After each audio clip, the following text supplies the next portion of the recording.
At silipin natin ang sitwasyon sa labas ng batas ng pambansa o saan plano na ilang grupo na salubungin ng protesta si dating Pangulong Rodrigo Duterte na harap sa House Quad Committee hearing ukol sa drug war. May unang balita live si Bam Alegre. Bam!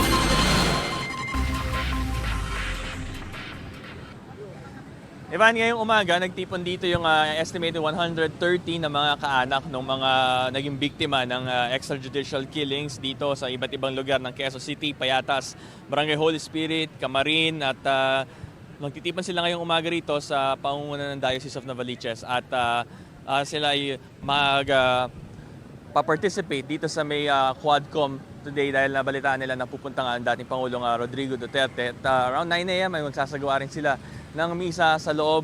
Ito yung kanilang way of expressing yung kanilang panawagan para sa hustisya. Ito ang unang balita mula rito sa Quezon City. Bam Alegre para sa GMA Integrated News.